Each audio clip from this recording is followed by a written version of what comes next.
संत को गुस्से में देखकर ठाकुर जी कहने लगे, आ गए परशुराम महाराज।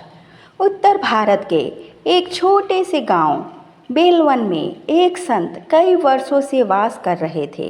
उनका नाम था स्वामी अखंडानंद। उनकी आयु लगभग 65 वर्ष थी। लंबे जटाजूट, भस्म से सना हुआ शरीर, लाल लाल आंखें और साधारण वस्त्र। परंतु बात ऐसी नहीं थी कि संत शांति प्रिय हो, नहीं, वे अपने क्रोध के लिए कुख्यात थे। गांव के लोग उन्हें अत्यंत श्रद्धा से पूजते थे, लेकिन साथ ही भयभीत भी रहते थे। स्वामी अखंडानंद का स्वभाव बड़ा ही उग्र था। कोई झूठ बोले, पाखंड करे, अपवित्र आचरण करे तो वे तुरंत उसे श्राप दे देते थे। गांव का हर व्यक्ति जानता था कि संत का क्रोध किसी शाप में बदल जाए तो संतानहीनता से लेकर अकाल मृत्यु तक कुछ भी हो सकता है। वर्षों पहले एक शराबी ने संत को अपशब्द कह दिए थे। अगले ही दिन वह व्यक्ति पागल होकर जंगलों में भटकता पाया गया। लोग कहते थे, ये कोई सामान्य संत नहीं है, इनमें परशुराम जी का अंश है, जो ब्रह्म तेज के साथ छात्र तेज भी लिए हुए हैं। एक दिन गांव के मंदिर में एक नवयुवक पुजारी को नियुक्त किया गया। वह पढ़ा लिखा आधुनिक विचारों वाला युवक था। उसका नाम था अनिरुद्ध। वह वेद पुराण तो जानता था, पर व्यवहार में वह श्रद्धा और अनुशासन से विहीन था। उसने मंदिर में मोबाइल लाकर भजन की जगह रिंगटोन बजाई और मूर्तियों के सामने जूते पहनकर जा खड़ा हुआ। स्वामी अखंडानंद को जब यह पता चला तो उनका क्रोध भड़क उठा। वे सीधे मंदिर में पहुँचे और अनिरुद्ध को जोर से डांटते हुए बोले, हे मूर्ख, क्या तू जानता नहीं किसके सामने खड़ा है? ये ठाकुर जी हैं, तेरे कॉलेज के दोस्त नहीं। अनिरुद्ध ने तिरस्कार से कहा, बाबा, समय बदल गया है। अब लोग भगवान को मन में पूजते हैं, ये दिखावा किस लिए?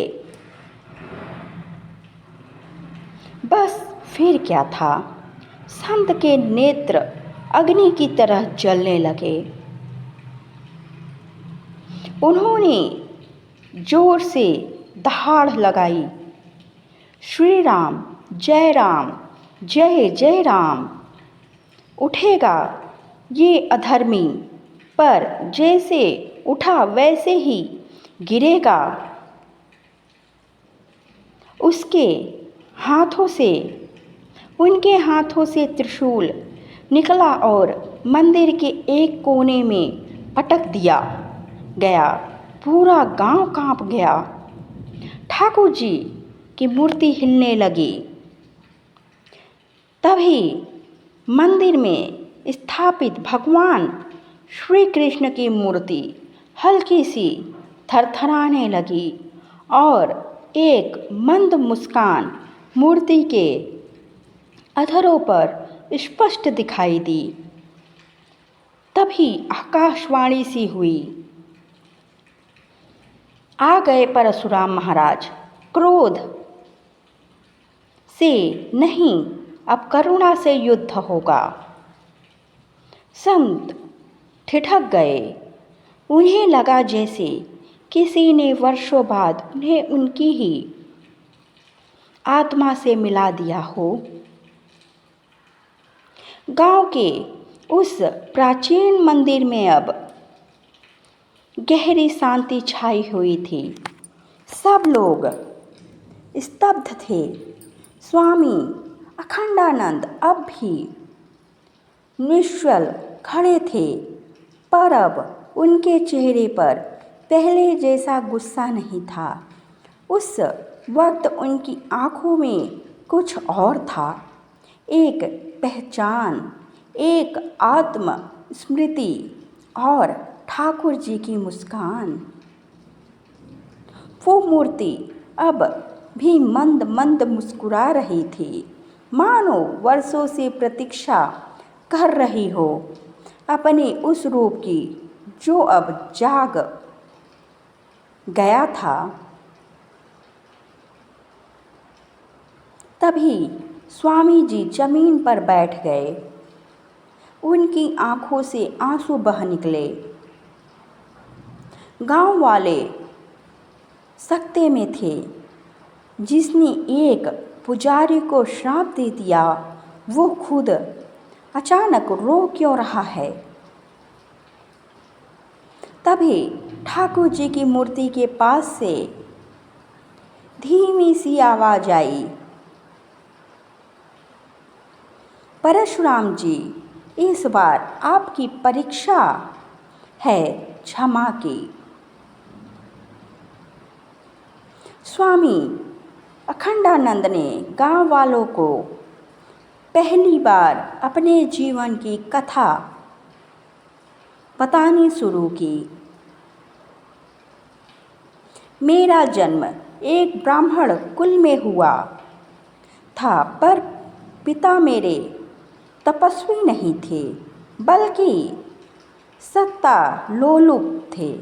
बचपन से ही मैं देखता रहा कैसे ब्राह्मण तत्व का अपमान हुआ, कैसे अधर्मी लोग मंदिरों को अपवित्र करते गए। मैंने बचपन में ही संकल्प लिया कि मैं हर अधर्मी का नाश करूंगा। मुझ में कुछ था जो सामान्य नहीं था।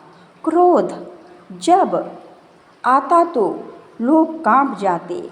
एक बार तो एक दरोगा को मैंने केवल देखभाल लिया था और उसे बुखार चढ़ गया। तब मेरी माँ बोली थी, बेटा तुझ में परशुराम हैं, पर याद रखना उन्होंने अंत में अपना परशु त्याग दिया था। तू भी दिन आए तो क्षमा को अपनाना। स्वामी जी बोले,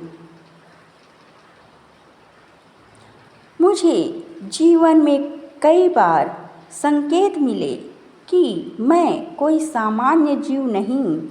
मेरे स्वप्न में अक्सर एक नीले रंग के बालक आते थे, बांसुरी बजाते, कहते, बस एक बार मुस्कुराओ, तुम्हारा परशु हल्का होगा। पर मैं नहीं मानता था। मुझे लगता था कि मुस्कान मेरी कमजोरी होगी। लेकिन आज जब अनिरुद्ध जैसे युवक को देखा जो पवित्रता की हंसी उड़ा रहा था, तब क्रोध फिर फूट पड़ा। पर तभी ठाकुर जी की आवाज़ आई, आ गए परशुराम महाराज। मुझे एक झटका सा लगा, एक बोध हुआ और लगा जैसे ठाकुर जी ने वर्षों से मेरी प्रतीक्षा की थी, मुझे खुद से मिलवाने की। रात के तीसरे पहर मंदिर में चमत्कार हुआ। श्री कृष्ण की मूर्ति से दिव्य प्रकाश फैला और ठाकुर जी स्वयं एक बाल रूप में प्रकट हुए। मोर मुकुट, पीतांबर, कमल सी आंखें और मधुर मुस्कान। ठाकुर जी ने कहा, हे परशुराम स्वरूप, तुमने अधर्म से युद्ध किया, ये तुम्हारा धर्म था, पर अब समय है करुणा का, क्षमा का, शांति का। तुम्हारी अग्नि अब सेवा में लगे, वही तुम्हें ब्रह्म से मिलाएगी। स्वामी अखंडानंद ने सिर झुका लिया। प्रभु, क्या मैं फिर से आरंभ कर सकता हूँ? हाँ, पर इस बार हंसकर। सुबह गांव वालों ने देखा कि वही स्वामी अखंडानंद जो कभी किसी को देखना तक गवारा न करते थे, अब मंदिर में झाड़ू लगा रहे हैं। वे अनिरुद्ध से क्षमा मांगते हैं और कहते हैं, तू पवित्र है क्योंकि तू ठाकुर जी को अपने ढंग से चाहता है। मैं तुझे बदलने आया था पर खुद बदल गया। अब वो मंदिर जो एक बार आतंक का केंद्र था, गांव में करुणा और भक्ति का नया तीर्थ बन चुका था। स्वामी अखंडानंद, जिन्हें लोग कभी क्रोधित ऋषि कहते थे, अब प्रेम के अवतार हो गए थे। जो पहले श्राप देते थे, अब आशीर्वाद देते थे। हर सुबह वो ठाकुर जी को झूला झुलाते, बाल रूप श्री कृष्ण को लोरी सुनाते और हर शाम सत्संग में क्षमा और करुणा की बातें करते। गांव के बच्चे जो पहले संत को देखकर डर जाते थे, अब उनके पास बैठकर गीता के श्लोकों को कहानी की तरह सुनते। नवयुवक अनिरुद्ध अब उनका प्रिय शिष्य बन चुका था और वह भी बदल गया था। अब वो मोबाइल की जगह मृदंग और हारमोनियम बजाता था। हर शनिवार को मंदिर में परशुराम कथा और श्री कृष्ण लीला का आयोजन होने लगा, जहाँ संत अपनी कहानी कहते। जब भगवान ने कहा, आ गए परशुराम महाराज, तब मैं भीतर से कांप गया, क्योंकि जिस क्षण प्रभु तुम्हें पहचान ले, वो क्षण मृत्यु से बड़ा होता है। वो तुम्हारे अहंकार की मृत्यु होती है। धीरे धीरे मंदिर में चमत्कार होने लगे। जिन लोगों को वर्षों से संतान नहीं हो रही थी, उन्हें बच्चे होने लगे। एक विकलांग युवक जिसने जन्म से कभी अपने पैर नहीं हिलाए थे, वह स्वामी अखंडानंद की चरण सेवा में बैठा और एक दिन अचानक खड़ा हो गया। एक बार तो एक पागल व्यक्ति मंदिर में आया और ठाकुर जी की मूर्ति पर कीचड़ फेंक दी। पहले से अखंडानंद होते तो शायद उसे श्राप देते, पर अब वे उसके पास गए, उसे गले लगाया और कहा, तू उस युग का कंस नहीं, तू आज का शिशुपाल है। प्रभु तुझे भी अपनाएंगे। वो पागल रोने लगा और महीने भर में सामान्य हो गया। अब वह हर सुबह मंदिर में झाड़ू लगाता है। एक रात स्वामी जी को स्वप्न में ठाकुर जी आए और बोले, अब तुम तैयार हो, अब समय है कि तुम्हारा परशु फिर से उठे, पर इस बार रक्षक बनने के लिए, भक्षक नहीं। स्वामी जी ने पूछा, प्रभु अब क्या सेवा करूं? ठाकुर जी ने कहा, जाओ, इस गांव से बाहर निकलो और उन स्थानों पर जाओ जहां लोग अब भी समझते हैं कि धर्म का मतलब डर है। तुम अब धर्म को प्रेम से जोड़ो, तुम अब मेरे संदेशवाहक बनो। जब स्वामी अखंडानंद ने यह निर्णय सुनाया कि वे गांव छोड़कर तीर्थ यात्रा पर निकलेंगे, तो पूरा गांव रो पड़ा। बच्चों ने उनके पांव पकड़ लिए, पर उन्होंने कहा, अब मेरा परशु कोई हथियार नहीं, एक वचन है। जहाँ भी कोई निष्ठा से रोएगा, वहाँ ठाकुर जी प्रकट होंगे और मैं उनका परिचय करवाऊंगा। वहाँ से जाते हुए स्वामी जी मंदिर में अंतिम बार ठाकुर जी के पास गए। मूर्ति एकदम शांत थी, पर जैसे ही वे जाने लगे, मूर्ति से वही बालक रूप श्री कृष्ण प्रकट हुए और बोले, इस बार जब कोई तुम्हें गुस्से में देखे तो वह यह कहे, आ गए प्रेम रूप परशुराम। स्वामी जी मुस्कुराए। पहली बार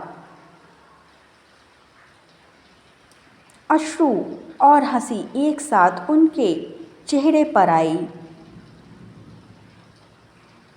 स्वामी अखंडानंद अब संत नहीं, प्रेम योद्धा बन चुके थे। वे अकेले ही पैदल यात्रा पर निकल पड़े। न बैग, न झोली, न कोई प्रचार, केवल हाथ में तुलसी की माला और मुख पर वही शब्द, जय श्री कृष्ण। परशुराम अब प्रेम के युद्ध करेगा। हर गांव में वे रुकते और वहाँ के मंदिरों को जीवंत बना देते। जहाँ मूर्तियाँ धूल में थी, वहाँ दीप जलाते। जहाँ पुजारी लोभी थे, वहाँ उन्हें प्रभु की महिमा समझाते। कई जगह उनका मजाक उड़ाया गया तो कहीं उनका बहिष्कार किया गया। एक बार एक गांव में एक नकली बाबा ने उन्हें लाठी से पीटने की धमकी दी। तब स्वामी जी मुस्कुराए और बोले, तुम्हारे पास लाठी है, पर मेरे पास कथा है। तुम एक को मार सकते हो, मैं 100 को जगा दूंगा। भीड़ उसी रात से उस नकली बाबा का त्याग करके स्वामी जी के चरणों में बैठ गई। एक शहर में वे पहुँचे जहाँ एक बड़ा विद्वान हर रोज शास्त्रार्थ कर लोगों को नीचा दिखाता था। उस दिन स्वामी जी ने उससे बहस नहीं की, बस एक बात कही, जिसे शास्त्र समझ आए वो झुकेगा और जो झुक जाए वही श्री कृष्ण के पास जाएगा। वो विद्वान रात भर सो नहीं सका। अगली सुबह आकर उसने अखंडानंद के चरणों में गिरकर कहा, अब मैं शास्त्र नहीं प्रेम पढ़ूंगा। अब स्वामी जी एक नई शैली में उपदेश देने लगे। वे लोगों को कथा सुनाते थे, परशुराम की नहीं, खुद की। मैं वो था जो किसी के झूठे बर्तन को देखकर उसे श्राप देता था। आज मैं उन बर्तनों को धोता हूँ। मैं वो था जो पापियों को नष्ट करने का संकल्प लेकर चला था। आज उन्हीं पापियों में प्रभु की छवि खोजता हूँ। मैं परशुराम हूँ, पर इस युग का। अब मेरा परशु लोगों के अभिमान को नहीं काटता, बस उनके हृदय का पत्थर हटाता है। अब जहाँ जहाँ वे जाते वहाँ चमत्कार होने लगे। एक लड़की जो आत्महत्या करने जा रही थी, उनकी कथा सुनकर शास्त्री बन गई। एक चोर जिसने अपने पूरे जीवन में मंदिर लूटा था, स्वामी अखंडानंद का शिष्य बन गया और हर रविवार को रसोई सेवा करने लगा। एक शराबी ने उनके चरणों में गिरकर कहा, मैंने आज पहली बार देखा कि कोई गुस्से से नहीं, प्रेम से डर गया। उस दिन से वह इंसान हर रोज गांव में भजन गाता है। स्वामी अखंडानंद अब वृद्ध हो चुके थे। उनकी चाल धीमी हो गई थी, पर उनकी वाणी में वही ओज आखिरी पड़ाव था। परशुराम कुंड, वह स्थल जहाँ माना जाता है कि परशुराम ने अपना परशु त्यागा था। वहाँ पहुंचकर उन्होंने एक गड्ढा खोदा, उसमें एक लकड़ी का टुकड़ा रखा और बोले, हे प्रभु, आज अंतिम बार मेरा परशु समर्पित है। अब मैं पूर्णतः आपका हूँ। तभी आकाश में बादल गरजे, कुंड से दिव्य प्रकाश निकला और श्री कृष्ण स्वरूप प्रकट हुए। परशुराम जी, आपने इस युग में भी अपना धर्म निभाया। पहले अधर्म से युद्ध किया, अब अहंकार से, और ये युद्ध पहले वाले से बड़ा था। अब आइए मेरी गोदी में विश्राम कीजिए। स्वामी जी वही ध्यानस्थ हो गए और कुछ ही क्षणों में उन्होंने देह त्याग दिया। जय श्री ठाकुर महाराज। जय श्री कृष्ण। अगर आपको ये कहानी अच्छी लगी हो तो कमेंट बॉक्स में जय श्री ठाकुर महाराज राधे कृष्ण अवश्य लिखें, साथ में अपना नाम लिखें। भगवान आप पे अपनी कृपा बनाए रखेंगे।